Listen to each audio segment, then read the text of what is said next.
ప్రస్తుతం ప్రణయ్ విగ్రహం పెట్టాలా వద్దా అన్న దాని మీదకి చర్చలు డీవియేట్ అయ్యాయండి. సాగర్ రోడ్ నల్గొండ మిరియాలగూడ నడి రోడ్డు మీద ఉన్న సాగర్ రోడ్డుపై ప్రణయ్ విగ్రహం పెట్టాలని అమృత మొదటి నుంచి డిమాండ్ చేస్తుండడం మనం చూస్తున్నాం. కానీ దీనికి చెక్ పెడుతూ అడ్వకేట్ రమణారావు గారు, మిరియాలగూడ వాస్తవ్యులు, popular advocate, located in Hyderabad. అయితే ఆయన హైకోర్టులో రిట్ పిటిషన్ దాఖలు చేసిన విషయం మనకు తెలిసిందే. విగ్రహాన్ని ఎట్టి పరిస్థితుల్లో అక్కడ స్థాపించకూడదని. అయితే ఆయన రిట్ పిటిషన్పై సక్సెస్ అయ్యారనే చెప్పాలి. జస్టిస్ శేషసాయి ఆదేశాలు కూడా జారీ చేశారు. ఎస్పీ, డిఎస్పీ, అలాగే మిరియాలగూడ నల్గొండ జిల్లా పురపాలక కమిషనర్లకు కూడా ఆదేశాలు జారీ అయ్యాయి. ఎస్పెషల్లీ ప్రణయ్ తండ్రి కూడా నోటీసులు అందేలా చేశారు. అన్ని శాఖల అనుమతులు తీసుకున్న తర్వాతే అక్కడ విగ్రహం స్థాపించాలి అని. అయితే అనుమతులు ఎంతవరకు వస్తాయి, ఈ విగ్రహం పెట్టడం అనేది ఎంతవరకు కరెక్ట్ అన్న దానిపై ఇప్పుడు మరో కోణంలో పబ్లిక్ ఆలోచించడం మొదలు పెట్టారు. ప్రస్తుతం నాతో ఉన్నారు అడ్వకేట్ రమణారావు గారు. ఎలా ఉన్నారు? First of all I congratulate you for the latest winnowing. మీరు ఆ విగ్రహం స్థాపించడం అనేది ఆలోచన ఒక ఎత్తు అయితే, దాన్ని స్థాపించకుండా హైకోర్టు నుంచి స్టే తీసుకురావడం అనేది మరొక ఎత్తైంది. ఈ సబ్జెక్టు గురించి మీరేం చెప్తారు? అంటే విగ్రహం అనేటువంటిది వాస్తవం కూడా మొదటి నుంచి వస్తున్నటువంటి ఆలోచన. అమ్మాయి అమృత డిమాండ్ చేస్తుంది విగ్రహం పెట్టాలని, లేకపోతే ఆయన యొక్క సబ్జెక్ట్ లాగా పెట్టాలని. సమాజానికి ఆమె ఆలోచన ప్రకారం ఏంటి అంటే, ఒక దళిత వ్యక్తిని ప్రేమిస్తే అతన్ని చంపేశారు కాబట్టి ఈ విధమైనటువంటి కుల వివక్షత ఉండకూడదు అని చెప్పేసి సమాజానికి ఒక సందేశం ఇవ్వాలి అంటే ఆయన విగ్రహం ఉండాలి, లెసన్ పెట్టాలి అని చెప్పేసి అమ్మాయి వాదిస్తూ ఉంది. మొదటిసారి మీరు హైకోర్టులో స్టే వెయ్యాలి అనే ఆలోచన మీకు ఎప్పుడు వచ్చింది? ఇన్సిడెంట్ జరిగిన ఏ రోజుకి వచ్చింది? ప్రతి సంఘటనలో కూడా ఏమవుతుంది అని అంటే, కొన్ని రోజులు అనుకుంటాము, మాట్లాడతారు, డిస్కస్ చేస్తారు, తర్వాత వదిలిపెట్టేస్తారు.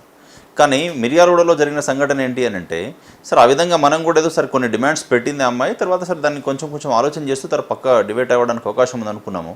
అలా కాకుండా ఏకంగా వచ్చేసి నడి రోడ్డు పైన ఉన్నటువంటి పోలీస్ అవుట్ పోస్ట్ని మరీ పక్కకు తొలగించి తీసి పక్కకు పెట్టేసేసి అక్కడే నడి సెంటర్లో తీసి పెట్టడం, ఆలోచన చేయడం ఏదైతే ఉందో అది మొదలుపెట్టిన తర్వాత ఆపేలా లేరు, తప్పనిసరిగా కోర్టు నుంచి మనం ఆర్డర్ తీసుకొని రావాల్సినటువంటి అవసరం ఉంది అని చెప్పేసి రావడం జరిగింది. దానికి కూడా కారణం ఒకటి ఏంటి అని అంటే, మిర్యాలగూడలో ఆ పేరెంట్స్ కమిటీ ఒకటి, తర్వాత కొద్దిమంది ఆర్యవైశ్య సంఘాల వాళ్ళు, వీళ్ళందరూ కూడా కలిసి వెళ్ళి డిఎస్పీని, తర్వాత కన్సర్న్ డిపార్ట్మెంట్స్ అందరినీ కలిసి వాళ్ళకి రిప్రజెంటేషన్ ఇచ్చారు. ఎవరైతే రిప్రజెంటేషన్ ఇచ్చారో వాళ్ళపైన కూడా అమ్మాయి వ్యతిరేకంగా మాట్లాడింది. అంటే మీ ఆస్తుల మీదకి వస్తాము, లేకపోతే మిమ్మల్ని కూడా మేము ఇబ్బంది పెడతాము మా విగ్రహానికి ఎదురు వస్తాయి అని చెప్పేసి.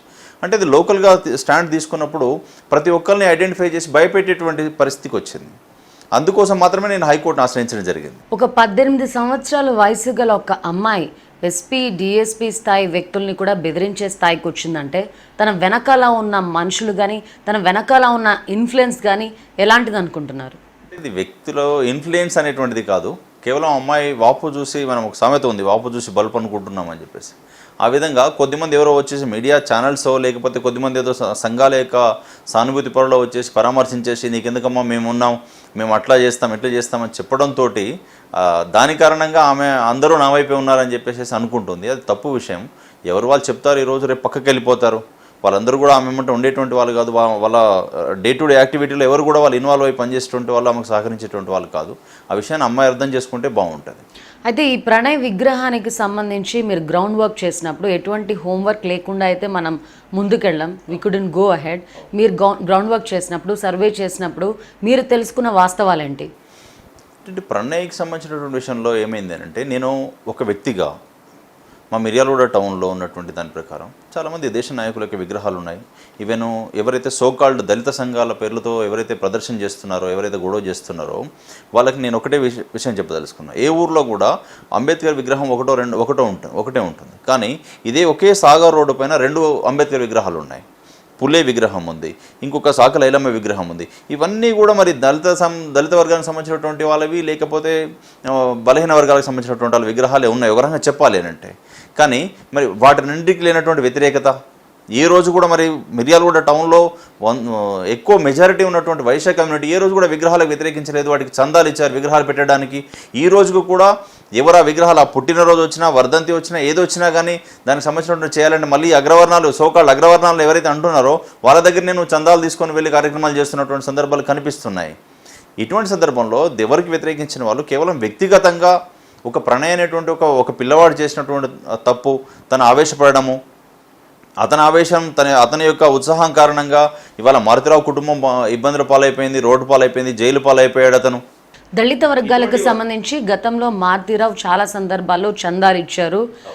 దళిత వర్గాలు ఏదైనా విగ్రహావిష్కరణ చేయాలన్నా లేకపోతే ఇంకో కార్యక్రమం చేపట్టాలన్నా కూడా చాలా వరకు మారుతిరావు ఆర్థిక సాయం చేశారు.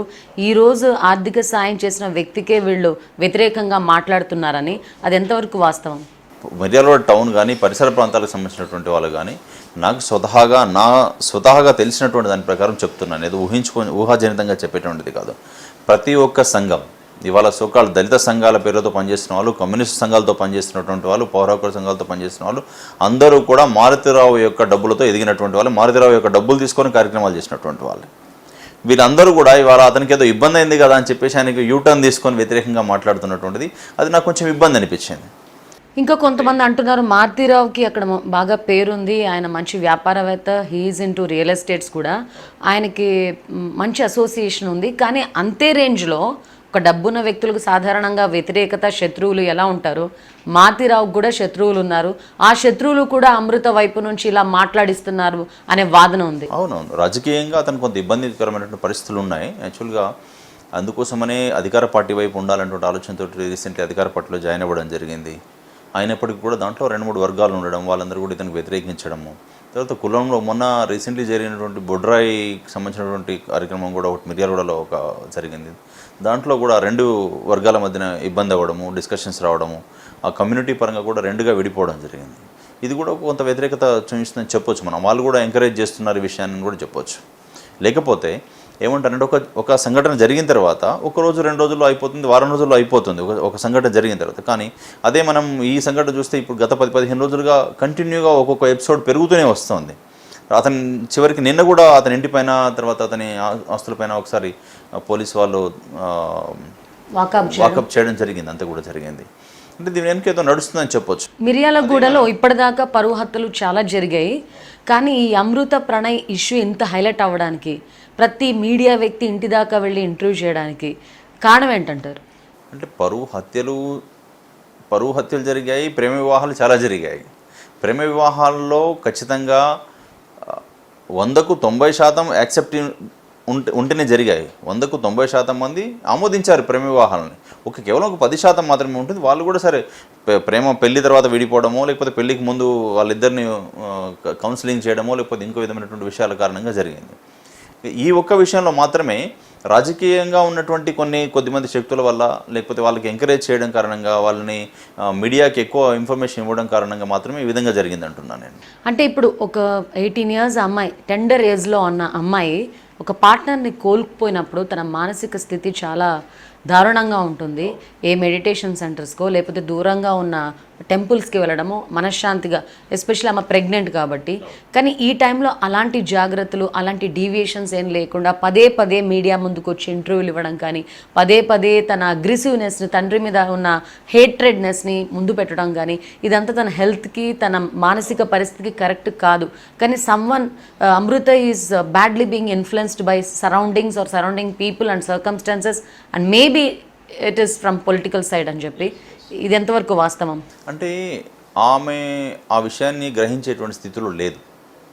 వాస్తవానికి కొద్దిమంది సబ్జెక్టు నేర్పడము, ఈ విధంగా మాట్లాడితే, ఏ విధంగా మాట్లాడితే అయితే అందరికీ సంతోషం ఇస్తుందో, అంటే ఆ సోకాళ్ళు ఎవరైతే ఆమె సంబంధించినటువంటి వాళ్ళు ఉన్నారో మారుతిరావుకి ఎగెనిస్ట్గా ఎట్లా మాట్లాడించాలి, ఏ సబ్జెక్టు మాట్లాడించాలి, ఎట్లా అనేటువంటి విషయంలో ఆలోచన చేస్తున్నారు తప్ప. ఇక్కడ చూస్తుంటే కొడుకు పోయారనే బాధ కనిపిస్తుందా, లేకపోతే ఈ అంశాన్ని పొలిటికల్గా మార్చి ఆ అమ్మాయిని ఒక పొలిటీషియన్ చేయాలనే ఆసక్తి కనిపిస్తుందా? అంత కూడా చేయలేరు. మిర్యాలగూడ సమాజం అంత, మిర్యాలగూడ సమాజం అని కాదు, ఎవరైనా సమాజంలో అంత ఈజీగా లేరు. ఒక చిన్న సంఘటన తీసుకొని ఆ సంఘటన కారణంగా రాజకీయంగా ఎదిగేంత రాజకీయ నేతలు రావడం, పరామర్శించడం, తాయిలాలు ప్రకటించడం, ఈ ఎపిసోడ్లు ఎక్కువ అవుతున్న కొద్దీ మా కడుపు మంట ఎక్కువ అవుతుందని పబ్లిక్ చెప్తున్నారు. మిర్యాలగూడ పట్టణానికి సంబంధించినటువంటిది ఇక్కడ ఉన్నట్టుగా మనకంటే వేరే దగ్గర ఇక్కడ మాకు 1970s నుంచి నాగార్జున సాగర్ కెనాల్ కింద ఉన్నటువంటిది, అంటే దళితుల భూమి అయినా, దరిద్రుల భూమి అయినా, దొరల భూమి అయినా, ఎవరి భూమి అయినా నీళ్ళు వచ్చాయి. అందరం సమానంగానే ఉన్నాం అక్కడ ఎటువంటి తరతమ భేదాలు పెద్దగా ఏముండవు మా దగ్గర. అంటే మిగతా మెట్ట ప్రాంతాల్లో ఉన్నటువంటి వాతావరణం మా మిర్యాలగూడ ప్రాంతంలో ఉండదు. అందరు కలిసిపోయే ఉంటారు. ఇవాళ మీరు ఆ యొక్క ప్రణయ్ వాళ్ళ ఇల్లు చూశారు, చుట్టుపక్కల ఎస్సీ కాలనీ చూశారు, ఎక్కడ కూడా ఎస్సీ కాలనీ అనేటువంటి వాతావరణం కనిపించదు. అందరూ కూడా చాలా దర్జాగా, అందరూ గౌరవంగా బతికేటువంటి కుటుంబాలే ఉంటాయి. ఈ వీళ్ళు వచ్చి ఇప్పుడు కుటుంబాల మధ్యన దళితులని లేకపోతే అగ్రవర్ణాలని పూసుకొస్తున్నారు తప్ప ఆ వాతావరణం మిర్యాలగూడ టౌన్లో లేదు, ఉండదని అనుకుంటున్నాను నేను ఎందుకు అగ్రెసివ్గా వెళ్ళి హైకోర్టుకి వెళ్ళి ఎందుకు తీసుకొచ్చానంటే అటువంటి వాతావరణం చెడిపోకూడదు అని. కలిసి ఉన్నటువంటి వాతావరణాన్ని కేవలం ఒక ఇన్సిడెంట్ అడ్డం పెట్టుకొని సోకాళ్ళు కొన్ని కుల సంఘాల పేరుతోటి కొన్ని బయట నుంచి వచ్చినటువంటి వాళ్ళు, ఊర్లో ఉన్నటువంటి వాళ్ళు కూడా చాలా తక్కువ ఆ విధమైనటువంటి ఇన్వాల్వ్ అవ్వరు. ఎందుకంటే ప్రతిరోజు పొద్దున్న లేస్తే ముఖం చూసుకోవాలి. అంటే మీరు పబ్లిక్ ఇంట్రెస్ట్ తోటి, సోషల్ అవేర్నెస్ తోటి, సోషల్ వెల్ఫేర్ కోసం మీరు పనులన్నీ చేస్తున్నారు. కానీ ఒక వర్గం మాత్రం ఇలా ఎవరైతే క్వశ్చన్ చేస్తున్నారో, యాంటీ అమృత క్వశ్చన్స్ చేస్తున్నారు, ఇలా కోర్టులకు ఎక్కుతున్నారు, వాళ్ళని టార్గెట్ చేస్తూ కొంతమంది సెక్షన్ ఆఫ్ పీపుల్ చెప్తున్నారు మీరు మారుతిరావు దగ్గర ఎంత డబ్బులు తీసుకుంటున్నారు, మారుతిరావుని ఎందుకు సపోర్ట్ చేస్తున్నారని. దీన్ని మీరు ఎలా ఖండిస్తారు? అదే అంటున్నానండి నేను. ఎందుకంటే మారుతిరావు దగ్గర డబ్బులు తీసుకున్నటువంటి వాళ్ళందరూ కూడా మారుతిరావుకు వ్యతిరేకంగా ఉన్నారు. తీసుకుని వాళ్ళే పాపం ఇవాళ రోడ్డు మీదకి వచ్చారు. ఎందుకోసం అంటే సోకాల్డ్ ఆర్గనైజేషన్స్ పేరుతో పనిచేస్తున్నటువంటి వాళ్ళందరూ కూడా ఇప్పుడు అమృతని సపోర్ట్ చేస్తున్న వాళ్ళు. ఇవాళ ఇటు వస్తున్నటువంటి వాళ్ళందరూ ఎవరు అని అంటే మారుతిరావు వైపు ఎవరు మాట్లాడుతున్నారంటే పేరెంట్స్ కమిటీ అని చెప్పేసి ఆర్యవైశ్య కమిటీ అనేటువంటి మాట్లాడుతున్నారు. వాస్తవానికి ఆర్యవైశ్య కమిటీలో కూడా మారుతిరావుని సమర్థించేటువంటి స్థితి ఉండేదేం కాదు. ఆర్యవైశ్యుల్లో కూడా సగం మంది సమర్థించేవాళ్ళు, సగం మంది విమర్శించేటువంటి వాళ్ళు. కానీ ఇవాళ కేవలం అమృతం మాట్లాడుతున్నటువంటి మాటలు, తర్వాత దళిత సంఘాలు మాట్లాడుతున్నటువంటి మాటలు, ఆ రోజు అతని యొక్క ప్రణయ్ యొక్క అతన్ని తీసుకెళ్తున్నటువంటి సందర్భం లోపల, కన్నాన్ని తీసుకుపోతున్న సందర్భం లోపల ఒక్కొక్కరు స్లోగన్స్ ఇస్తారనమాట. ఏమని ఇస్తారు? RSS down down, BJP down down అంటారు. మరి ఆర్ఎస్ఎస్కి బీజేపీకి సంబంధం ఏంటి?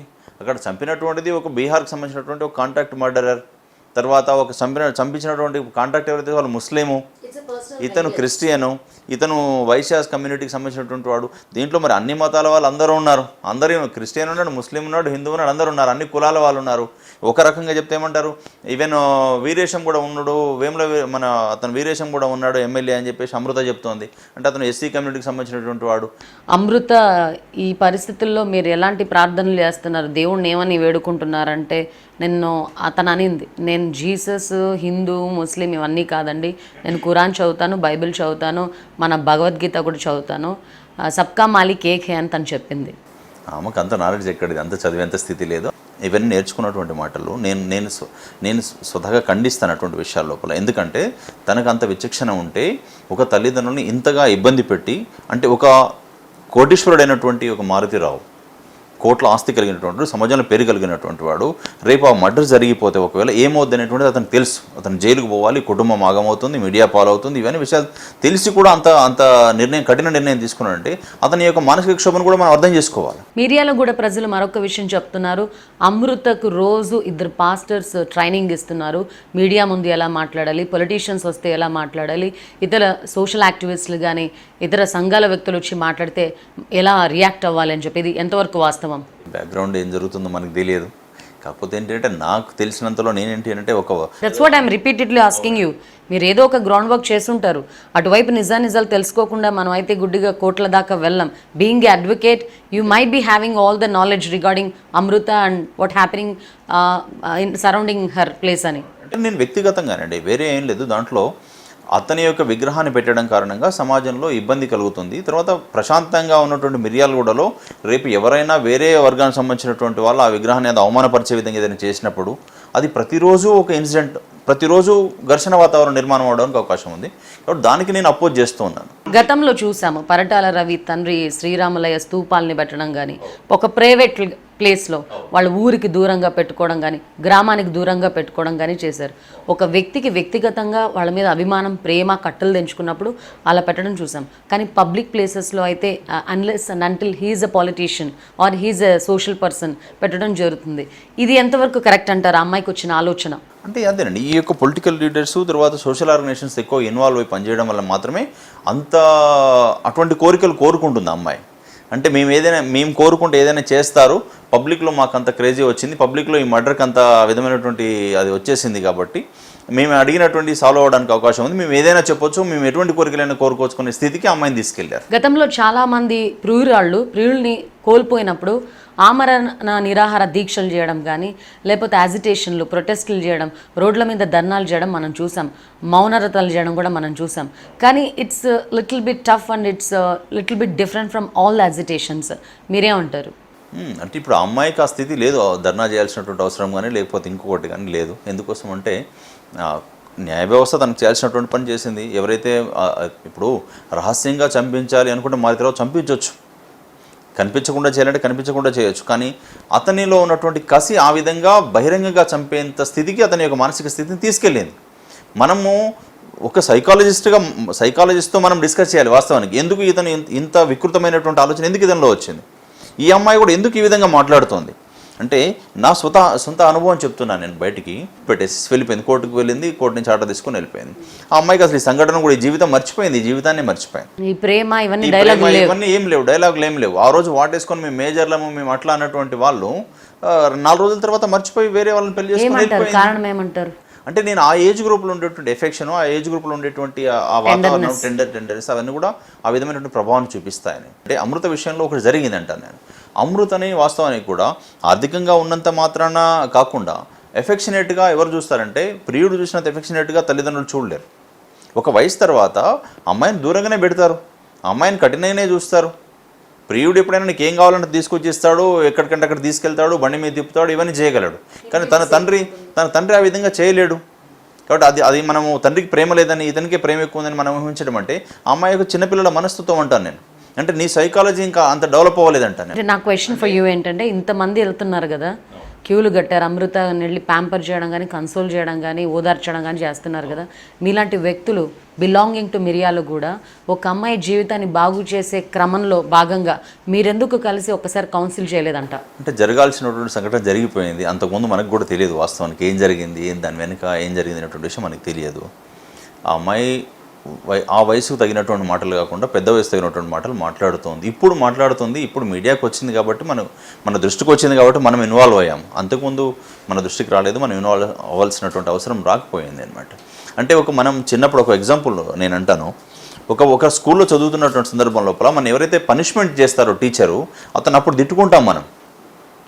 తర్వాత అదే ఉన్నత స్థాయికి వెళ్ళిన తర్వాత అరే ఆ సార్కి ఆ రోజు కొట్టడం కారణంగా నేను ఇవాళ ఈ స్థితిలో ఉన్నానని చెప్పుకుంటాం మనం.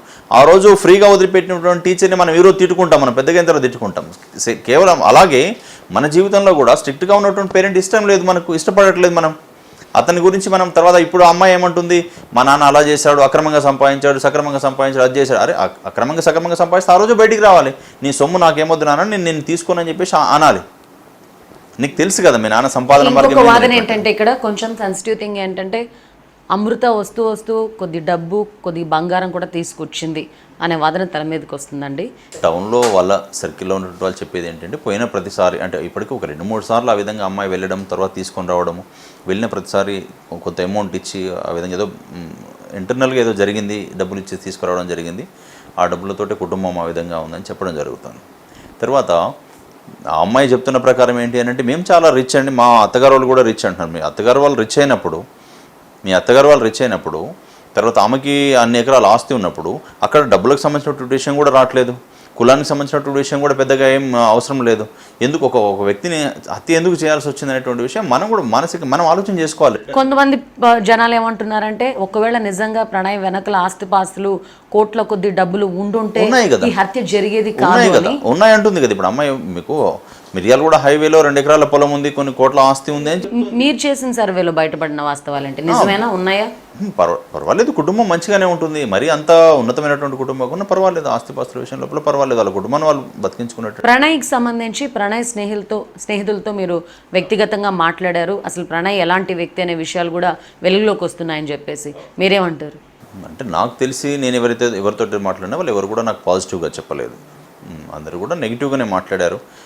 ఎందుకోసం అంటే ఆ ఏజ్ గ్రూప్లో ఉండేటువంటి వాళ్ళు ఆ విధంగా ఉంటారు, బై నేచర్. అది అందరూ నాకు ఆ అమ్మాయి అన్నట్టుగా నేను కూడా అంటున్నాను. 100కు 80 మంది 90 మంది ప్రేమించిన ఏదో ఒక సందర్భంలో ప్రేమ అనేటువంటిది మనిషిలో వస్తుంది, ఆ వయసులో వస్తుంది. కానీ దాన్ని మన కుటుంబ పరిస్థితులు, మనకున్నటువంటి వాతావరణము, మన సంస్కృతి, దీనికి సంబంధించినటువంటి విషయాల లోపల వెనుకకు లాగుతాయి. నీకు ఒక వ్యక్తి పైన ప్రేమ రావచ్చు. ఒక క్లాస్లో 9th క్లాస్లోనో 10th క్లాస్లో ఒక వ్యక్తి పైన ప్రేమ వచ్చింది. దాన్ని మనం కంపేర్ చేసుకున్నప్పుడు తండ్రి ప్రేమతో మన కుటుంబము, మన వెనుక ఉన్నటువంటి బాధ్యతలు ఏవైతే ఉన్నాయో అవి వెనక్కి లాగేస్తాయి, మనని ముందుకు పోనివ్వవు. కానీ ఆ అమ్మాయి ముందుకు పోయింది అని అంటే కుటుంబం పైన అమ్మాయికి ఎటువంటి ప్రేమ కానీ ఎఫెక్షన్ కానీ లేదనేది అప్పటి నుంచే లేదని అర్థమవుతుంది మనకి. రైట్. ఇప్పుడు హైకోర్టులో మీరు స్టే తీసుకురావడం వరకు సక్సెస్ అయ్యారు. ఇది ఫుల్ ఫ్లెడ్జ్డ్గా ఆ విగ్రహాన్ని పెట్టించకుండా ఉండే విషయంలో ఎంతవరకు సక్సెస్ అవుతారని అనుకుంటున్నారు? లేదండి, అక్కడ జరిగింది ఏంటి అని అంటే విగ్రహాన్ని పెట్టొద్దని చెప్పేసి కోర్టు ఆర్డర్ ఇవ్వమని మనం అడిగాము. అయితే దాంట్లో మనం ఒకటి మెన్షన్ చేస్తాం. అక్కడ జడ్జి గారి విషయంలో ఏమైంది అని అంటే ఎవరి పర్మిషన్ తీసుకోకుండా వీళ్ళు విగ్రహం పెడుతున్నారు అన్నాం. ఆయన ఆ యొక్క పాయింట్ ఒక్కదాన్ని పట్టుకొని అందరి పర్మిషన్ తీసుకొని పెట్టండి అని చెప్పి పెట్టాడు. కాకపోతే సుప్రీంకోర్టు జడ్జిమెంట్ ఉంది, దాని ప్రకారం అసలు ఎవడు కూడా రోడ్ల పైన పబ్లిక్ ప్లేస్లో విగ్రహాలు పెట్టడానికి పర్మిషన్ ఇవ్వద్దని చెప్పి సుప్రీంకోర్టు జడ్జిమెంట్ ఉంది. దాన్ని అటాచ్ చేస్తూ మేము అందరికీ కూడా రిప్రజెంటేషన్ ఇస్తాము. పెట్టడానికి అవకాశమే లేదు, విగ్రహం పెట్టడానికి అవకాశం లేదు, అక్కడ పెట్టడానికి స్కోప్ లేదు. దీనిపైన ప్రణయ్ తండ్రి కానీ వాళ్ళ ఫ్యామిలీ కానీ తమ్ముడు కానీ అమృత కానీ రియాక్ట్ అయ్యారా ఈ స్టే గురించి? లేదండి, ఇంకా బహుశా వాళ్ళకి తెలిసి ఉండదు ఎవరు. తండ్రికి నోటీస్, మిగతా వాళ్ళు అంటే ఆల్రెడీ హైకోర్టుకి వాళ్ళు నోటీస్ ఎఫ్ఐఆర్ దాఖలు చేసిన తర్వాత డిఎస్పీ దాన్ని తీసుకొని హైకోర్టుకు వచ్చేసి హైకోర్టులో మేము ఆల్రెడీ ఎఫ్ఐఆర్ కూడా దాఖలు చేశామని చెప్పేసి జడ్జి గారికి రిప్రజెంట్ చేయడం. కౌంటర్ పిల్ ఏమన్నా రిజిస్టర్ అవుతుందని అనుకుంటున్నారా, ఫైల్ అవుతుందని అనుకుంటున్నారా? చేయడానికి అక్కడ అసలు పిల్ యాక్సెప్ట్ చేయడానికి కూడా అసలు అవకాశం లేదు దాంట్లో, అట్లా అనమాట. ఎందుకోసం అంటే పబ్లిక్ ప్లేస్లో విగ్రహాలు పెట్టడానికి స్కోపే లేదు, అసలు ఎవరి విగ్రహం కూడా పెట్టొద్దని చెప్పేసి ఉంది. ఈవెన్ నేషనల్ లీడర్స్ పెట్టాలంటే కూడా 100 రకాల పర్మిషన్లు తీసుకోవాలి. సుప్రీంకోర్టు ఆర్డర్స్ ప్రకారము పబ్లిక్ ప్లేసుల్లో విగ్రహాల ప్రతిష్టంభన అనేది జరగకూడదని చెప్తున్నారు. ఇది తెలిసి కూడా అక్కడ ఆల్రెడీ తవ్వకాలు తవ్వడం అనేది ఎంతవరకు కరెక్ట్ అంటారు? నాగార్జున రోడ్లో అదేనండి, అంత అగ్రెసివ్గా ఉండొద్దు అని అంటున్నాను నేను. అంత అగ్రెసివ్గా ఉండొద్దు. ఎవరికి ఎగైనెస్ట్గా అంత స్పీడ్గా మనం విగ్రహం పెట్టాలనుకుంటున్నాము, సమాజానికి ఏం సందేశం ఇవ్వాలనుకుంటున్నాం మనం అసలు? అంటే ఆ పబ్లిక్ ప్లేస్లో అధికారుల పర్మిషన్ లేకుండా గుంతలు తవ్వేశారు అంటే అక్కడ దాకా వ్యవహారం ఎలా రానిచ్చారు ఆఫీసర్స్ అంటున్నారు. అదేనండి, నేనేమంటున్నానంటే అందుకనే మీరు అప్పటికే అక్కడ ఉన్నటువంటి పోలీస్ అవుట్ పోస్ట్ను కూడా తీసేశారంటే ఎంత ధైర్యం చేసి ఉండాలి?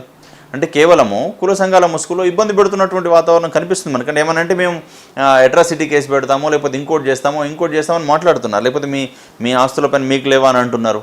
అంటే ప్రతి ఒక్కరిని భయపెట్టించేసేసి వచ్చేటువంటి పరిస్థితికి వచ్చింది. ఇవాళ మీరు మిర్యాలగూడలో ఇంటర్వ్యూ చేస్తే బహుశా నిన్న మొన్న ఏమైనా మాట్లాడిన సందర్భం లోపల కొద్దిమంది మాట్లాడారేమో. అంతకుముందు డిఎస్పీ ఆఫీస్ దగ్గర చేసినటువంటి ధర్నాలో కానీ, అంతకుముందు కలెక్టర్ దగ్గరికి వెళ్ళినటువంటి సందర్భంలో కానీ ఎవరు మీడియా ముందుకు వచ్చి కనీసం కెమెరా ముందు మాట్లాడడానికి కూడా ధైర్యం సరిపోలేదు, ఎక్కడ మమ్మల్ని టార్గెట్ చేస్తారేమని. కాబట్టి మిర్యాలగూడలో ఉన్నటువంటి ఆర్యవైశ్య కమ్యూనిటీ వాళ్ళు అందరూ కూడా సాఫ్ట్ నేచర్ ఉన్నటువంటి వాళ్ళే, అందరూ తమ వ్యాపారాలు తమ చూసుకున్నటువంటి వాళ్ళే. కాబట్టి ఎవరు కూడా ఇన్వాల్వ్ అయ్యి ముందుకు వచ్చి అడ్డం చెప్పరు అనేటువంటి ధైర్యంతో ఆ విధంగా నడి రోడ్డు పైన ఉన్నటువంటి పోలీస్ అవుట్ పోస్ట్ను కూడా తీసి మరీ అక్కడ చేయడం కోసం ప్రయత్నం చేశారు. వాళ్ళ అమృత బాబాయ్ బయలు మీద బయటకు వచ్చారనే ఒక వార్త యూట్యూబ్లో సంచలనం అవుతుంది, అది ఎంతవరకు వాస్తవం? రాలేదండి, ఇంకా రాలేదు. ఎస్పీ గారు అన్నారు యాక్చువల్గా వస్తారు అని చెప్పేసి, అంటే త్వరగా రావడానికి అవకాశం ఉంది, ఆయన పాత్ర లేదు దాంట్లో అని చెప్పేసి. అంటే యాక్చువల్గా నాకు తెలిసి ఆ రోజు సంఘటన జరగగానే వితిన్ ఒక 2-3 మినిట్స్ లోపలనే నాకు ఒక మిత్రుడు ఫోన్ చేశాడు, అన్న ఇట్లా జరిగింది, ఇన్సిడెంట్ జరిగింది అని చెప్పేసి చెప్తూ అతనే కోట్ చేసి చెప్పాడు అనమాట. అన్న నేను మరి ఎక్కడున్నారా బాబు వాళ్ళు అని అంటే, లేదన్నా ఇప్పుడే శ్రవణ్ ఎదురుగా పూజలో ఉన్నాడన్న, వినాయకుని విగ్రహం దగ్గర పూజ జరుగుతుంది, అక్కడే ఉన్నాడన్న, ఎదురుగానే ఉన్నాడని చెప్పాడు అనమాట. అంటే పక్కన షాప్లో ఉండేటువంటి పిల్లవాడు నాకు ఫోన్ చేశాడు. అంటే అతనికి బహుశా ఇన్వాల్వ్మెంట్ లేకుండా తెలియకుండానే జరిగి ఉంటుంది అనుకుంటున్నాను నేనైతే. బహుశా గతంలో ఎవరైనా ఆలోచన చేస్తే చేసి ఉండొచ్చు, ఆ అమ్మాయి ఆరోపణలు అంతకుముందు జరిగినవి ఉండొచ్చు. కానీ నాకైతే శ్రవణ్ విషయం లోపల స్వతహాగా నాకు వచ్చినటువంటి ఇన్ఫర్మేషన్ అది అనమాట. అంటే ఆ అమ్మాయి చెప్తుంది చాలా సందర్భాల్లో మా బాబాయ్ మ్యాన్ హ్యాండ్లింగ్ చేశారు, మా బాబాయ్కి ఇల్లీగల్ అఫైర్స్ ఉన్నాయి, మా బాబాయ్ తమ్ముడు కూడా నాతో మిస్బిహేవ్ చేశాడు, మా నాన్న బాబాయ్ కలిసి కొన్ని బ్లూ ఫిల్మ్స్ కూడా తీశారు అని చెప్పి. అంటే కుటుంబ పరిస్థితుల లోపల వాళ్ళకి ఇంటర్నల్ ఏం జరిగింది అనేటువంటి విషయం మనకు తెలియదండి. ఊర్లో ఒక్కొక్కరు ఇప్పుడు అమ్మాయి అసలు వాళ్ళ కూతురే కాదని చెప్పేసి అన్నారు, చాలామంది మాట్లాడతారు. అయితే మారుతీరావు మానసిక పరిస్థితి వగేరా వగేరా ఇవన్నీ పక్కన పెడితే మారుతీరావుతో క్లోజ్గా మెలిగే అసోసియేట్స్తో మీరేమైనా మాట్లాడే ప్రయత్నం చేశారా? చాలామంది నాకు కలుస్తూ ఉంటారు. ఏమని చెప్తారు మారుతీరావు గురించి? ఈ ఇన్సిడెంట్కి ముందు ఏమైనా ఆయన మనసులో బాధని పంచుకున్నాడా? నేను స్వతహాగా అంటే నేనేమంటున్నానంటే నేను స్వతహాగా నాకు ముందు రోజు రాత్రి కూడా నాకు ఫోన్ చేశాడు, వేరే రాజకీయ విషయాలు మాట్లాడాడు. అంటే తన మనసులో ఉన్నట్టు తన మనసులో ఆలోచన ఉన్నట్టు ఒక్క క్షణం అంటే ఒక చిన్న డౌట్ వచ్చే విధంగా కూడా మాట్లాడుతున్నారు. పొలిటికల్గా జనరల్ విషయాలని మాట్లాడుకున్నాం, సరే అన్న ఉంటానంటే ఉన్నాం అంతే తప్ప నాకు ఒక చిన్న డౌట్ వచ్చే విధంగా కూడా ఆయన మాట్లాడలేదు. ఇలాంటి వ్యక్తిగత మనిషి మారుతీరావు, ఆయన మిర్యాలగూడలో ఆయనకున్న స్టేటస్ ఏంటి? మిర్యాలగూడలో ఆయనకున్న ఒక రెప్యుటేషన్ ఏంటి? అంటే కొద్దిమంది ఆయనకు నచ్చినటువంటి వాళ్ళు చాలామంది ఉన్నారు. తను ధైర్యంగా కొన్ని సంఘటనలు, కొన్ని భూముల విషయాల లోపల కొన్ని ధైర్యంగా ఉండి ముందుకు వెళ్ళి చేసుకోవడం కారణంగా బాగా డబ్బులు సంపాదించగలిగాడు. ఒక ఆర్య వైశ్య కమ్యూనిటీ నుంచి ఆ విధమైనటువంటి ధైర్యంతో చేసేటువంటి వాళ్ళు తక్కువ అని చెప్పాలి. ఆయన సోషల్ సర్వీసెస్ కూడా చాలా చేశారని కొంతమంది చెప్పారు. ప్రతి సంవత్సరం ఆయన నాకు తెలిసి ఒక 50-60 లక్షల రూపాయలు, 50 లక్షల నుంచి ₹1 కోటి వరకు సర్వీస్ యాక్టివిటీస్కి పెడతాడు. అంటే అందరూ నేను అంటున్నాను, ప్రతి ఒక్క మిర్యాలగూడలో జరిగే ప్రతి ఒక్క మీటింగ్లో తన యొక్క చేయి ఉంటుంది. మీకు క్లోజ్ అసోసియేట్గా కాకుండా మీరు ఒక పబ్లిక్ పర్సన్గా మారుతీరావు గురించి ఏం చెప్తారు? అంటే ఇన్ని అబాండాలు, ఇన్ని బ్లేమ్స్ వేస్తున్నారు కదా, తను సో అని చెప్పేసి ఆయనకి క్లోజ్ అసోసియేట్గా మీరు ఆయన గురించి ఏం చెప్పదలుచుకుంటున్నారు? ఒకటండి, ఒక తండ్రిగా అతను ఆ నిర్ణయం తీసుకోవడం అనేటువంటిది మరీ అంత అగ్రెసివ్గా వెళ్ళడం అనేటువంటిది తప్పు. అంటే అతను సమాజానికి ఏం చెప్పాలనుకుంటే అతను బయటకు వచ్చిన తర్వాత అతను చెప్తాడు దేని కారణంగా అతను మానసిక ఏమైంది, దేని కారణంగా అతను అంత అగ్రెసివ్గా వెళ్ళాడనేది తన వాయిస్ తీసుకుంటే బాగుంటుంది అంటాను నేను. కాకపోతే అంతకుముందు మిర్యాలగూడలో ఆయన అంతకుముందు మర్డర్స్ చేయించింది లేదు. నలుగురిని వెంట వేసుకొని తిరిగి దౌర్జన్యం చేసి రౌడీజం చేసినటువంటి సంఘటన మిర్యాలగూడలో ఏ రోజు ఎవరిది లేదు. మిర్యాలగూడలో అటువంటి రౌడీజం నడవదు, ఎందుకంటే అందరూ స్ట్రాంగ్గానే ఉంటారు అక్కడ. అంటే ఇప్పుడు అఫ్ కోర్స్ అందరూ షాక్ అయి ఉంటారు, మారుతీరావేనా ఇలా చేసింది అని. మారుతీరావు అలా చేశాడా అంటే తనకు ఉన్నటువంటిది అది అందరూ ఎక్స్పెక్ట్ చేస్తున్నటువంటిది ఒక రకంగా చెప్పాలంటే. అంటే ఇతను ఈ విధంగా ఇంత ఇబ్బంది పెట్టి ఈ విధంగా తీసుకొని పోయింది, ఇంత అవమానానికి గురి చేసింది కాబట్టి అది ఎక్స్పెక్ట్ చేస్తున్నటువంటి జనం చాలామంది ఎక్స్పెక్ట్ చేస్తున్నారు ఆ విషయం లోపల ఏదో జరగబోతుంది అని. మరి వాళ్ళు కూడా ఎక్స్పెక్ట్ చేశారు. అమ్మాయి కూడా చెప్తుంది చాలా సందర్భాల లోపల, అబ్బాయి చెప్పాడు నాకేదో జరగబోతుంది, ఏదో చేస్తాడు, ఊరుకోడు అని చెప్పేసి. చాలా ప్రివెంటివ్గా, చాలా అడ్వాన్స్డ్గా వాళ్ళు ఉండాల్సినటువంటిది. అన్ని ఎపిసోడ్ల లాగానే సెలబ్రిటీ పిల్లల వివాహాలు చూసాం. చిరంజీవి కూతురు శ్రీజ విషయం కానీ, లేకపోతే ఇంకొకళ్ళ విషయం కానీ, ఏదైనా నా విషయాల్లో పెళ్ళిళ్ళు జరగడం, తర్వాత వాళ్ళ అమ్మాయిని వాళ్ళు తీసుకొచ్చేసి మళ్ళీ గ్రాండ్గా పెద్దింటి అబ్బాయిలకి ఇచ్చి చేయడం, సాఫీగా వాళ్ళ ఫ్యామిలీస్ ముందుకు పోవడం మనం చూసాం. అన్ని ఎపిసోడ్స్ లాగే అమృత ఎపిసోడ్ కూడా ఉంటుందా భవిష్యత్తులో? నేను కూడా అలా అయితేనే బాగుండేది అనుకున్నాను నేను. ఒక సంఘటన జరిగిన తర్వాత సరే ఆ విధంగా తను అర్థం చేసుకొని అమ్మాయి వచ్చి ఉంటే బాగుండేది. కానీ ఈరోజు ఉన్నటువంటి పరిస్థితి లోపల అది సాధ్యం కాదేమో అనిపిస్తోంది. ఎందుకంటే ఒక కుటుంబం ఒక సంఘటన జరిగిన తర్వాత మరి కేవలము ఆమె అంటుంది ఏమని, అరబ్ కంట్రీస్లో అయితే ఇప్పటికే ఉరిదీసేవాళ్ళు, చంపేసేవాళ్ళు అని చెప్పేసి. మరి అరబ్ కంట్రీస్లో కుటుంబానికి కాదనిపోతే కూడా ఉరిదీసి చంపేసేవాళ్ళు.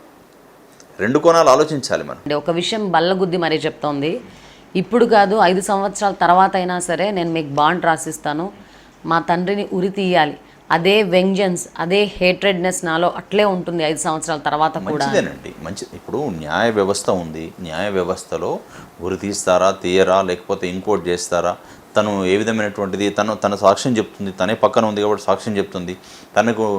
తనకు న్యాయం జరగడం కోసం ఆమె ఎంతవరకైనా వెళ్ళొచ్చు, హైకోర్టుకు వెళ్ళొచ్చు, సుప్రీంకోర్టుకు వెళ్ళొచ్చు. దేశంలో న్యాయ వ్యవస్థ బతికే ఉంది, ఆమెకి న్యాయం జరుగుతుంది ఖచ్చితంగా. ఆమె మనసులో ఏ విధమైనటువంటి ఆలోచనతో ఉంటే ఎవరు కాదనడం లేదు. కానీ కేవలం నేను వ్యతిరేకించేది ఆ పేరుతో రాజకీయం చేయకండి అంటున్నాను నేను. ఆ పేరుతో రాజకీయం చేయకండి. నీకు అన్యాయం జరిగింది, నీ కుటుంబం, మీ తండ్రి వల్లనే అన్యాయం జరిగింది కాబట్టి దాన్ని నేను రివెంజ్ ఏ రూపంలో తీర్చుకుంటామనేది నీకు సంబంధించిన విషయం. మిర్యాలగూడ ప్రజలు కూడా ఏం చెప్తున్నారంటే ఆ హత్య జరిగిన తర్వాత మాకు చాలా బాధేసింది. ఒక చిన్న వయసులో ఉన్న కుర్రాడిని చంపేశారు. ఆ అమ్మాయి పరిస్థితి ఏంటని మేము చాలా ఫీల్ అయ్యాం. ఫస్ట్ నుంచి అమృత పట్ల సింపతి ఉన్నది. కానీ ఎప్పుడైతే ఈ పొలిటీషియన్స్ రావడం, పదే పదే తాయిలాలు ప్రకటించడం, అమ్మాయికి సపోర్ట్ ఇచ్చే ముసుగులో ఎమ్మెల్యే టికెట్లు కూడా ఇస్తామని చెప్పడం, ఇవన్నీ చూసిన తర్వాత మా కడుపు మండింది. దీన్ని ఎందుకు ఒక హ్యుమానిటేరియన్ గ్రౌండ్స్లో చూడాల్సిన ఒక యాంగిల్ని పొలిటికల్ యాంగిల్లో ఎందుకు మార్చారని చెప్పి చెప్తున్నారు. అదండి, పరిపక్వత లేనటువంటి రాజకీయ నాయకులు చేస్తున్నటువంటి తప్పుడు పనికి ఆ అమ్మాయి జీవితం బలి అవుతుంది అంటున్నాను. ఆ అమ్మాయి జీవితం బలి అవుతుంది. మిరియాలు కూడా రాజకీయాలు కూడా దాని చుట్టూ తిరిగేటువంటి పరిస్థితి తీసుకొచ్చారు. ఇవాళ మిరియాలు కూడా సమాజంలో ఉండే అమ్మాయిని సమర్థిస్తున్నటువంటి వాళ్ళు, సమర్థించని వాళ్ళు అనే విధంగా విడిపోయేటువంటి పరిస్థితి తీసుకొచ్చారు. మరి ఎలా సపోర్ట్ చేయాలి మీకు? అంటే వీళ్ళ ఓటు వన్ సైడ్ ఒక ఓట్లు సరిపోతాయా? వేరే వాళ్ళ ఓట్లు అవసరం లేదా? అంటే ఓట్ల రాజకీయం కోసం అని చెప్పేసి, ఇప్పటికి కూడా ఓట్ల రాజకీయం కోసం అని చెప్పేసి ప్రతిరోజు ఇంటికి వెళ్ళడం, కలవడము, లేకపోతే వాళ్ళు ఏదో వాళ్ళ నోటికి వచ్చినటువంటి అవి చెప్పడం, 21 సంవత్సరాల అమ్మాయికి ఎమ్మెల్యే సీట్ ఇస్తా అనడం, అంటే ఇంత మైండ్లెస్గా మాట్లాడడం అనేది తప్పది. ఒక పరిపక్వత ఉన్నటువంటి ఒక నాయకుడు వచ్చేసి 21 సంవత్సరాల అమ్మాయికి ఎమ్మెల్యే టికెట్ ఎలా ఇస్తాడు? ఇప్పటిదాకా రాజకీయాలు అనేవి కులాల ప్రాతిపదికన, లేకపోతే ఫినాన్షియల్ స్టేటస్ ప్రాతిపదికన, లేకపోతే సంఘాల ప్రాతిపదికన, ఇలా రకరకాల స్టూడెంట్స్, ఇట్లా రకరకాల ఫ్యాక్టర్స్ మీద డిపెండ్ అవుతూ నడిచాయి. But first time Amrutha versus Maruti Rao అనే ఒక స్ట్రాటజీ మీద కూడా నడవబోతున్నాయా? అంటే నేనేమంటాను, మారుతీరావుని సమర్థించడం అనేది కూడా సమర్థనీయం కాదు. అంటే ఎలాగో అమృత అలా అన్నది కాబట్టి ఇటువైపు సపోర్ట్ చేస్తున్నారు, అంతేగాని మారుతీరావు చేసినటువంటి హత్యకి సపోర్ట్ కాదు అది, లేకపోతే మారుతీరావు తీసుకున్నటువంటి ఆ నిర్ణయానికి సపోర్ట్ కాదు అది. కేవలము అమృత మాట్లాడుతున్నటువంటి మాటలే మారుతీరావుకి సపోర్ట్ చేసే విధంగా ఉన్నాయి. అమృత చేస్తున్నటువంటి ఆ యొక్క ఏవైతే స్టేట్మెంట్స్ ఏవైతే ఉన్నాయో వాటి కారణంగా మాత్రమే మారుతీరావుని సపోర్ట్ చేస్తారు. అమృతకు అనుకూలంగా ఉన్న పరిస్థితులు ప్రతికూలంగా మారడానికి అమృత మాటలే కారణం అంటారు. కేవలం అంతేనండి, లేకపోతే మారుతీరావుని ఎవరు కూడా సపోర్ట్ చేయరు. ఏ రోజు బయటికి రాలేదు, ఎందుకు వచ్చారు? 10 రోజుల తర్వాత బయటికి ఎందుకు వచ్చారంటే, నీవు ఎవరు వచ్చి జనం కలుస్తున్నా కొద్దీ, లీడర్ వచ్చి కలుస్తున్నా కొద్దీ, సంఘాలు వచ్చి కలుస్తున్నా కొద్దీ నీకు బలం పెరిగినట్టుగా మాట్లాడుతూ, మిగతా వాళ్ళని విమర్శిస్తూ, అన్నిటి కులాలకి అన్నిటికి పూసుకొని వస్తున్నావు కాబట్టి ఇంకనన్నా మనం బయటికి వెళ్ళకపోతే మనం కొంచెం కూడా మనం సేవ్ అవ్వము, మన పైన ఇంకా ప్రెజర్ పెరుగుతుంది, మన ఇబ్బంది పెడతారని చెప్పేసి వీళ్ళు బయటకు వచ్చారు తప్ప ముందుగా ఏం రాలేదు. అంటే ఇప్పుడు పొలిటికల్ సపోర్టు, సంఘాల సపోర్టు, కులాల సపోర్టు చూసుకునే అమృతలో ఉన్న ఒక హీరోయిజాన్ని బయట పెట్టే ప్రయత్నం చేస్తారు. కేవలం ఆమె ఆ విధంగా అనుకుంటుందండి. ఇప్పుడు వాళ్ళని చూసి హీరోయిజంగా భావిస్తుంది, అది చాలా తప్పు. ఆ స్టేట్మెంట్స్ అలా ఇవ్వకూడదు. ఆమె కేవలం ఆమె స్టేట్మెంట్సే ఆమెని జీరోని చేశాయి, మారుతీరావుని హీరోని చేశాయి. మారుతీరావు చేసినటువంటి నేరాన్ని ఎవరూ సపోర్ట్ చేయరు. మీకు ఎవరు మీ ఛానల్ ముందు కానీ ఎక్కడ మాట్లాడినప్పుడు కూడా మారుతీరావు చేసినటువంటి తప్పును ఖండిస్తూనే కేవలం ఈమె మాటల కారణంగానే ఇది జరుగుతుందని చెప్తున్నారు. ఫస్ట్ అండ్ ఫార్మోస్ట్ అమృత ప్రణయ్ అదంతా పక్కన పెట్టేస్తే నడి రోడ్డు మీద హత్య చేయడం అనేది బేసిక్ తప్పు లా అండ్ ఆర్డర్ ప్రకారం. అది కాకుండా ఈ విషయం తెలిసినప్పుడు 8th క్లాస్ 9th క్లాస్ ఆ ప్రేమ మొదట్లో ఉన్నప్పుడు దాన్ని అవాయిడ్ చేయడమో, అమ్మాయిని దూరంగా పెట్టడమో చేయాల్సింది పోయి ఇక్కడ దాకా తీసుకొచ్చి చంపేసి ఆయన జీవితం నాశనం చేసుకోకుండా పాప జీవితాన్ని కూడా నాశనం చేశారండి. అవునవును. అంటే నేనేమంటానంటే, సరే చిన్నప్పుడు మనకు తెలిసినటువంటి చాలా సంఘటనలు జరిగాయి. చిన్నపిల్లలు వినకపోవడము, మంకుపట్టుగా ఉండడము, తర్వాత ఒక్కతే కూతురు చాలా ప్రేమగా గారాభంగా పెంచుకున్నాడు, అపురూపంగా పెంచుకున్నాడు. కాబట్టి తన కూతుర్ని మరీ అంత ఇబ్బంది పెట్టి ఆ విధంగా చేసేటువంటి పరిస్థితి కాదు. బహుశా ఆ అమ్మాయి దీన్ని ఆమె లీనియస్గా తీసుకొని ఉండొచ్చు.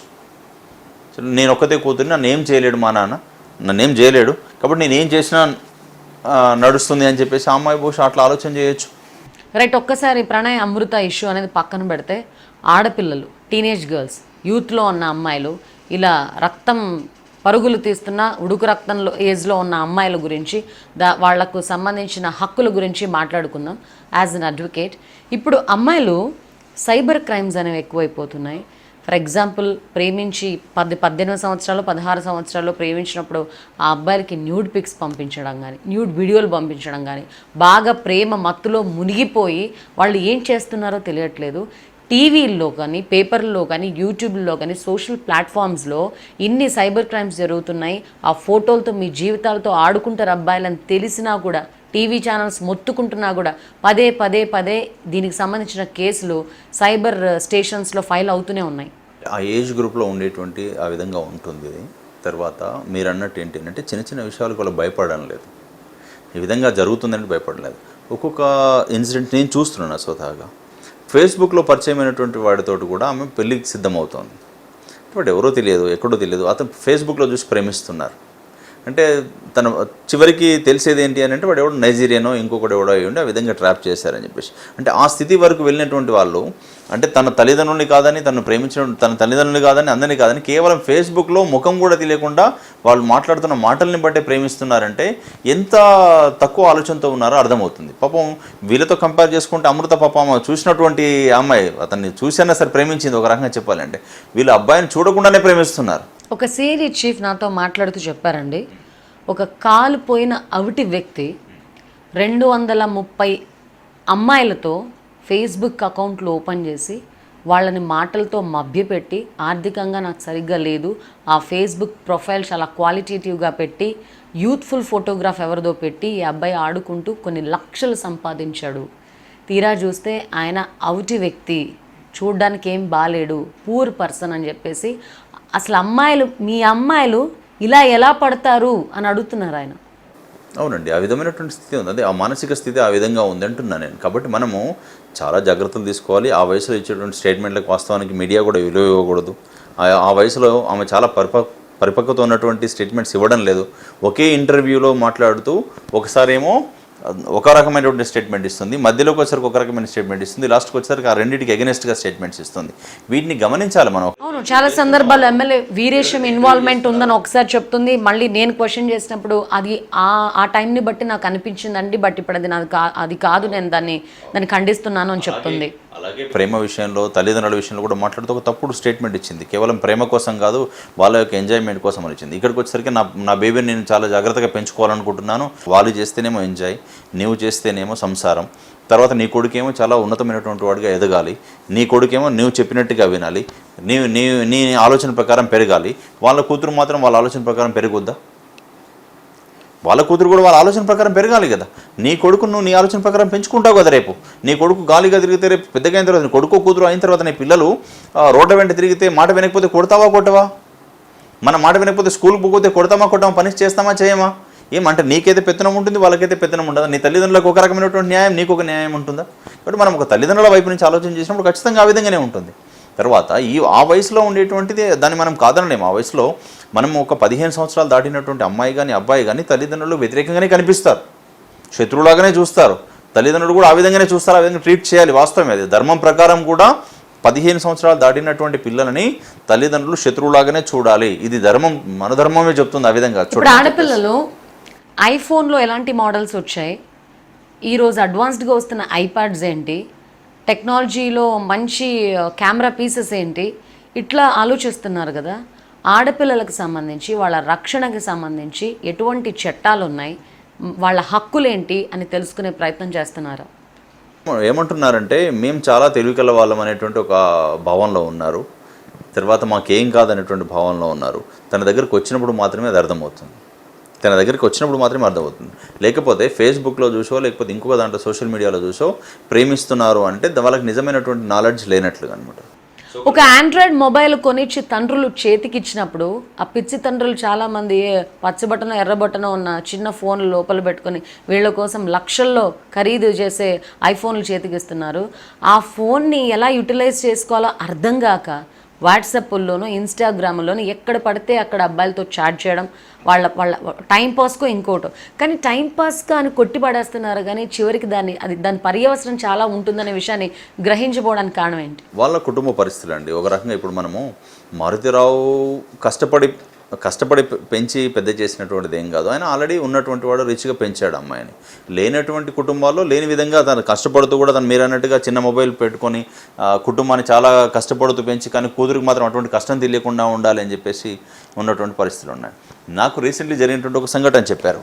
ఆ అమ్మాయి కనీసము ఒక నీట్గా లేనటువంటి బాత్రూమ్ కూడా వెళ్ళడానికి ఇష్టపడకపోతే హైదరాబాద్లో వచ్చేసి ఆమె కోసం స్పెషల్గా ఒక లాడ్జీ తీసుకొని ఫ్రెష్ అప్ అవ్వడం కోసం అని చెప్పేసి తీసుకెళ్ళాడని చెప్పేసి.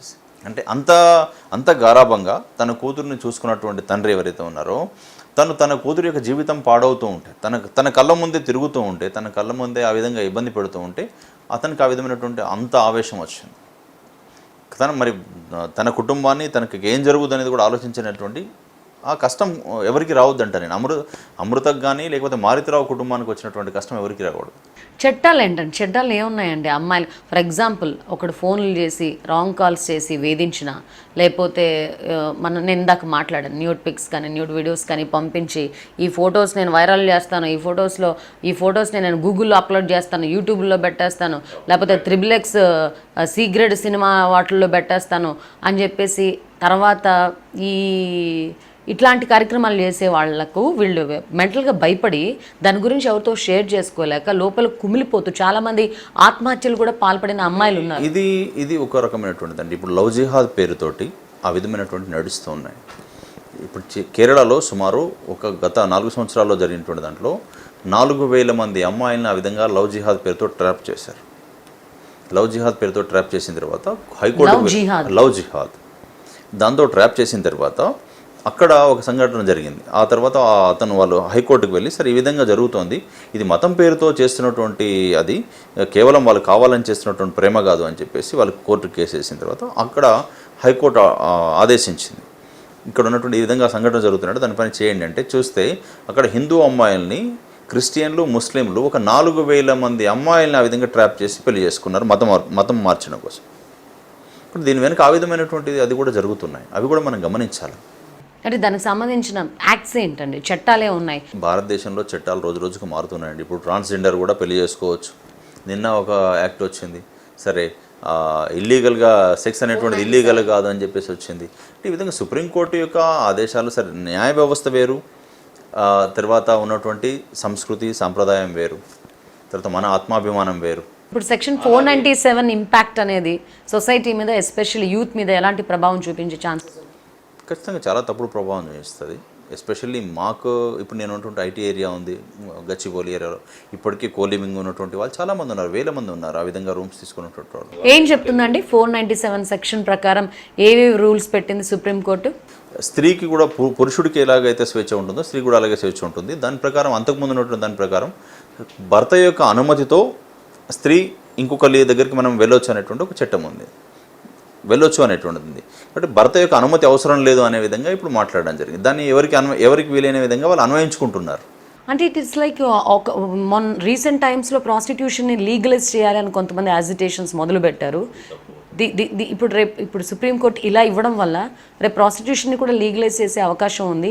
ఇండియన్ కల్చర్ అండ్ హెరిటేజ్ దెబ్బతినే ఛాన్సెస్ ఉన్నాయని ఫ్యూ సెక్షన్ ఆఫ్ పీపుల్ చెప్పారు. అవునండి, ఖచ్చితంగా. అంటే ఆ విధం ఇప్పుడు ఈవెన్ మీరు మనం వీళ్ళ గురించే మాట్లాడుతున్నాం. ఈవెన్ ట్రాన్స్జెండర్ మధ్యన కూడా సెక్స్ తప్పు కాదు అని ఇచ్చినటువంటి లెస్బియన్ కల్చర్ కూడా తప్పు కాదు అని చెప్తున్నప్పుడు అదే తప్పు కానప్పుడు దీని గురించి మనం పెద్దగా ఆలోచించాల్సిన అవసరం లేదు. ఎందుకంటే ఉన్నత స్థానాల్లో ఉన్నటువంటి వాళ్ళు ఉన్నతంగా ఆలోచించట్లేదు అంటాను నేను. అంటే పాశ్చాత్య దేశాల్లో మనకి రేప్స్ అనేటువంటి ఏం జరగవు. ఎందుకోసం అంటే అక్కడ మనము యాక్సెప్టెన్సీ ఉంటే ఓకే అంటారు, లేకపోతే లేదని అంటారు.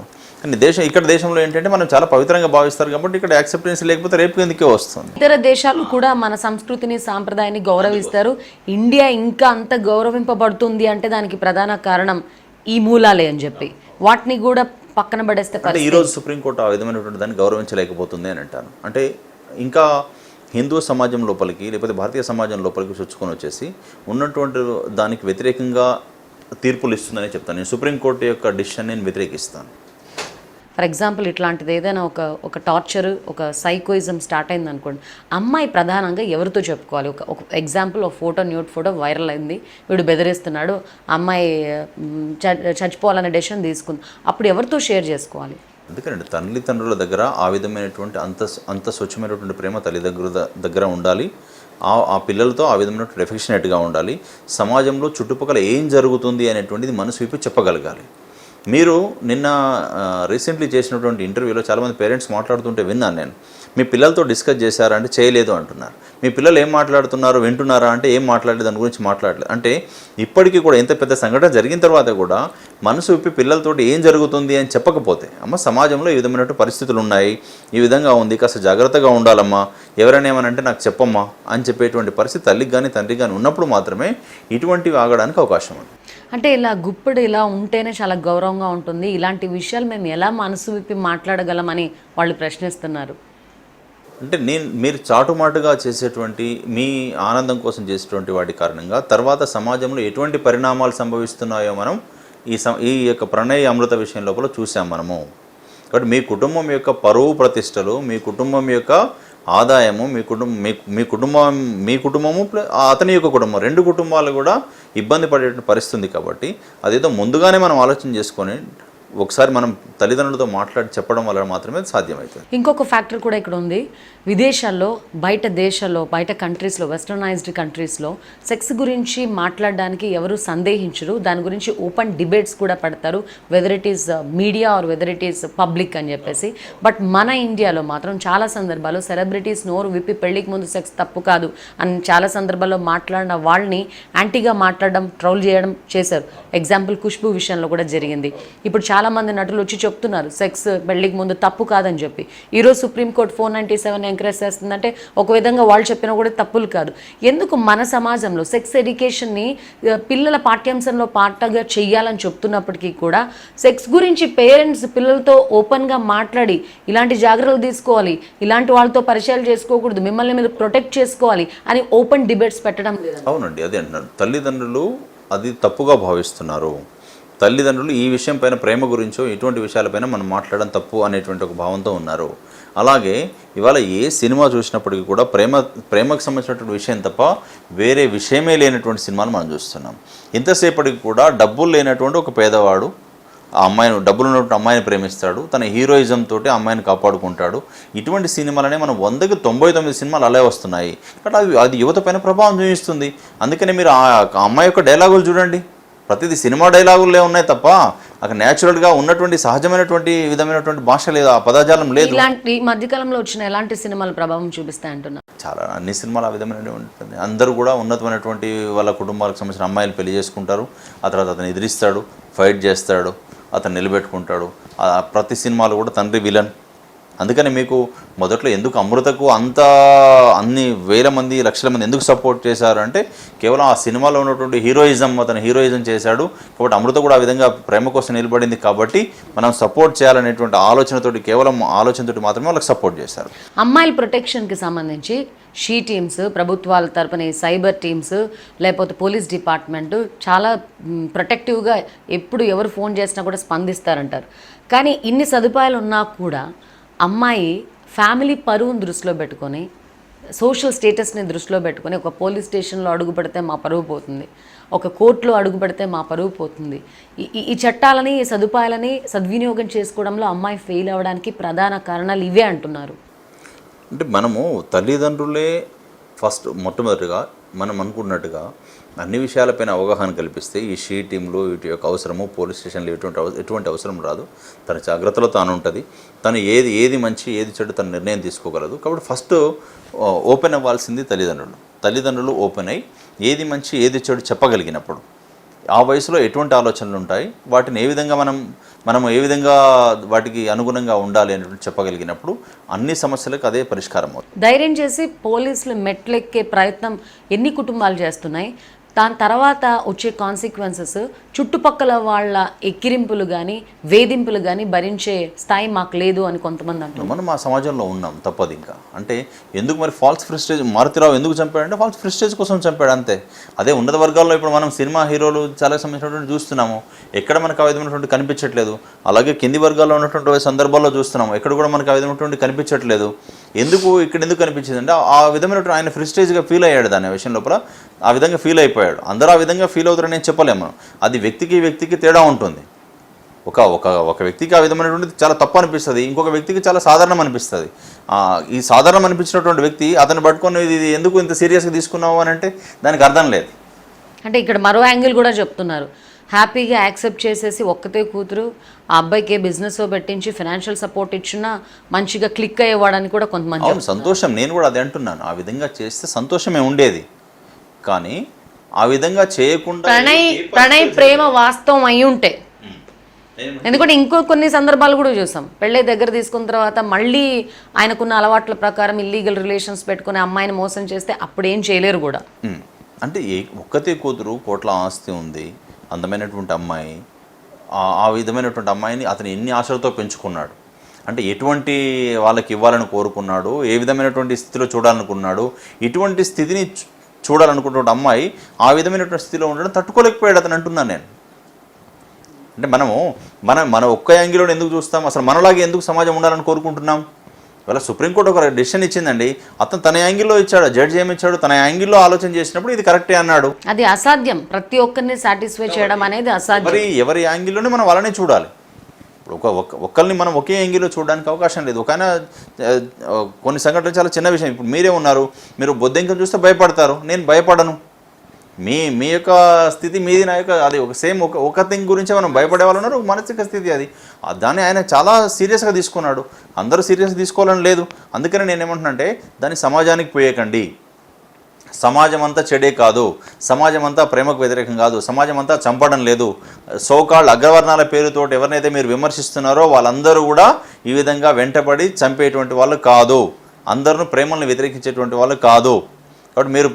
కాబట్టి మీరు ఒక వర్గాన్ని మొత్తం ఈ విధమైనటువంటి దానికి ఒక తప్పుడు భావన వచ్చే విధంగా మీరు ప్రచారం చేయకండి అంటున్నాను నేను. మొదటి నుంచి మాథ్యూరాని విలన్ గా చిత్రీకరించిన కొన్ని సెక్షన్ ఆఫ్ పీపుల్ ఇప్పుడు ఆయన్ని హీరో చేస్తున్నారు. సోషల్ మీడియాలో కొన్ని ఫోటోలు కూడా చక్కర్లు కొడుతున్నాయి. బాహుబలి స్టైల్లో ఆయన పెట్టి నూరా మగాడ్ అని చెప్పేసి వైరల్ చేస్తున్నారని చాలా చోట్ల పార్కుల్లో విగ్రహాలు పెట్టాలని, లేకపోతే ఎవరైతే ఆడపిల్లలు ఉన్నటువంటి వాళ్ళు మారుతారో ఫోటో పెట్టుకోండి, ఇంటికి ఎవరు రారు, మీ వైపు చూడాలని చాలా రకాల ట్రోల్స్ చూస్తున్నాం, మనం చాలా రకాలను చూస్తున్నాము.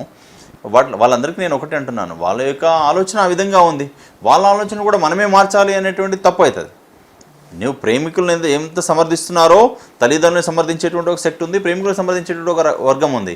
రెండు రకాల వాళ్ళు, వీళ్ళు ఇలా మారరు, వాళ్ళు అలా మారరు. వాళ్ళ వయసుకు తగిన వాళ్ళ వయసు, వాళ్ళు పెరుగుతున్నటువంటి వాతావరణము, వాళ్ళ జీవన విధానము, వాళ్ళ ఫైనాన్షియల్ స్టేటస్ని బట్టి వాళ్ళ ఆలోచన ఉంటుంది. వాళ్ళందరినీ మనలాగా మారమంటే మారలేరు. రైట్. ఇప్పుడు ఓవరాల్ ఎపిసోడ్లో మారుతిరావు వర్సెస్ అమృత, ఈ ఎపిసోడ్లో ఎవరు విన్ అవుతారంటారు? ఇద్దరు ఓడిపోయారంటాను నేను.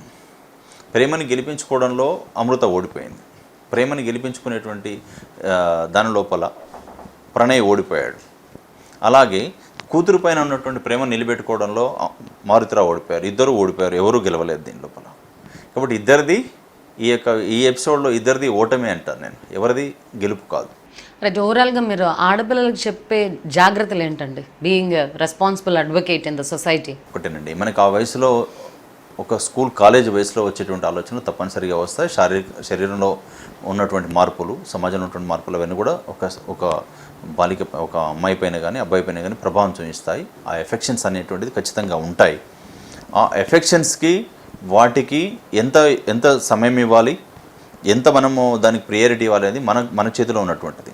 కాబట్టి మన జీవిత లక్ష్యం ఏంటి, మన తల్లిదండ్రులు మనకు ఏ విధంగా కోరుకుంటున్నారు అనేటువంటిది మనం ఒకసారి ఆలోచించుకొని దీనికి ఇచ్చేటువంటి ప్రియారిటీ దీనికి ఇవ్వాలి, దానికి ఇచ్చేటువంటి దానికి ఇవ్వాలి.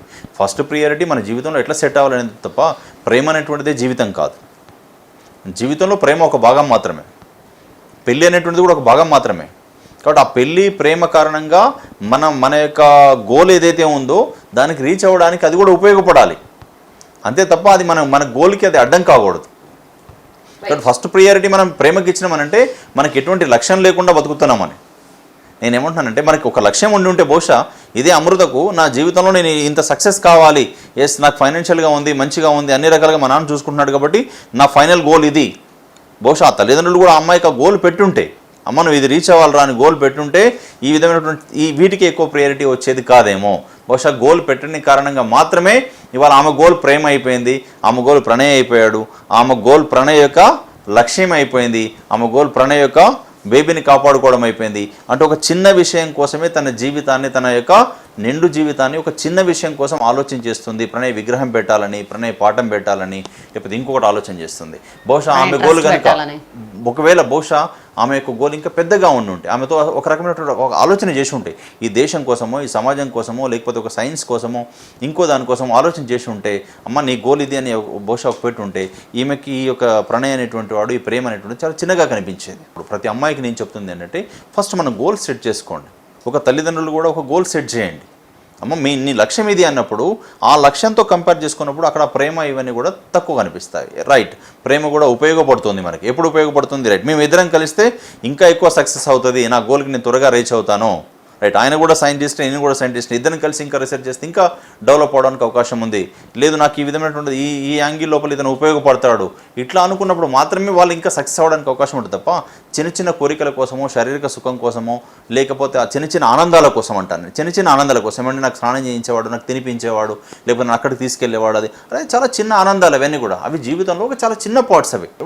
వాటికే మనము సంతృప్తి పడితే అది నీ చిన్న మనస్తత్వానికి నేను వదిలేస్తున్నాను అంటున్నాను. రైట్. అడ్వకేట్ రమణారావు గారు చాలా మంచి విషయాలు, కొత్త విషయాలు తెర మీదకి తీసుకొస్తున్నారు. కొంతమంది అమృతని సపోర్ట్ చేస్తుంటే మరికొంతమంది మారుతిరావుని సపోర్ట్ చేస్తున్నారు. ప్రస్తుతం సోషల్ ప్లాట్ఫామ్లో అమృత వర్సెస్ మారుతిరావు అనే ఫైట్ జరుగుతుంది, బ్యాటిల్ జరుగుతుంది. తుదిగా ఎవరు గెలుస్తారో అనే ప్రశ్నకు సమాధానం ఇస్తూ ఇక్కడ ఎవరు గెలవలేరు. టోటల్గా ఎపిసోడ్లో మారుతిరావు కూతురి ప్రేమను నిలబెట్టుకోవడంలో ఓడిపోయాడు, అలాగే అమృత తండ్రి ప్రేమను నిలబెట్టుకోవడంలో ఓడిపోయింది. ఇక ప్రణయ్ వాళ్ళ తల్లిదండ్రుల ప్రేమను నిలబెట్టుకోవడంలో ఓడిపోయాడు. ముగ్గురు కూడా ఓడిపోయారు, ఎవరికి సపోర్ట్ చేయాల్సిన అవసరం లేదు. ఇక విగ్రహానికి విషయానికి వస్తే మిర్యాలగూడ నాగార్జున రోడ్డు మీద ప్రణయ్ విగ్రహం పెట్టడానికి వీల్లేదు అంటూ హైకోర్టులో రిట్ పిటిషన్ దాఖలు చేసి జస్టిస్ శేషసాయి ఇచ్చిన ఆదేశాల మేరకు ప్రస్తుతం ఆ వ్యవహారానికి ఒక చెక్ పెట్టగలిగారు రమణారావు గారు. ఇక అమృత అండ్ ప్రణయ్ ఎపిసోడ్ కొంచెం పక్కన పెట్టి ఇప్పుడు ఆడపిల్ల పరిస్థితి చూస్తే తల్లిదండ్రులు వాళ్ళతో ఎలా మెలగాలి, తల్లిదండ్రులు ఎందుకని సెక్స్ గురించి పిల్లలతో మాట్లాడడానికి సందేహిస్తున్నారు. ఈరోజు చాలామంది సైంటిస్టులు కానీ లేకపోతే ఈ పాఠ్య పుస్తకాల్లో మన పాటలో సెక్స్ సైన్స్ని ఒక ఎడ్యుకేషన్గా పెట్టాలని గొంతు చించుకుంటుంటే మీరెందుకు మొహమాట పడుతున్నారు?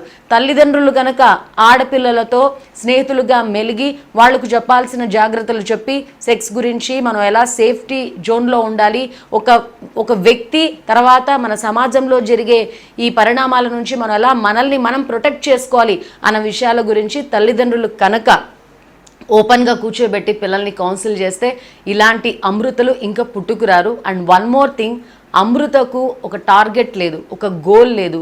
ఈ ఐఏఎస్ ఆఫీసర్ కావాలని, లేకపోతే ఐపీఎస్ ఆఫీసర్ కావాలని, ఒక సైంటిస్ట్ కావాలని, లేకపోతే సమాజానికి ఉపయోగపడే ఒక మనిషిగా మారాలని పెద్ద డ్రీమ్స్, అబ్దుల్ కలాం లాంటి వాళ్ళు చెప్పినట్టు డ్రీమ్ బిగ్, పెద్ద టార్గెట్స్, పెద్ద డ్రీమ్స్ లేకపోవడమే ఈరోజు ప్రణయ తన లోకంగా మారడానికి కారణమైందంటున్నారు. సో ప్లీజ్ ఆడపిల్లలు వినండి, this is a wonderful message that is being given by Ramana Rao. ఈ వీడియో కానీ మీకు నచ్చినట్లయితే లైక్ చేయండి, షేర్ చేయండి, మీ అభిప్రాయాన్ని కామెంట్ రూపంలో తెలియజేయండి. అలాగే మరిన్ని వీడియోస్ కోసం మా ఛానల్ను సబ్స్క్రైబ్ చేసుకోండి.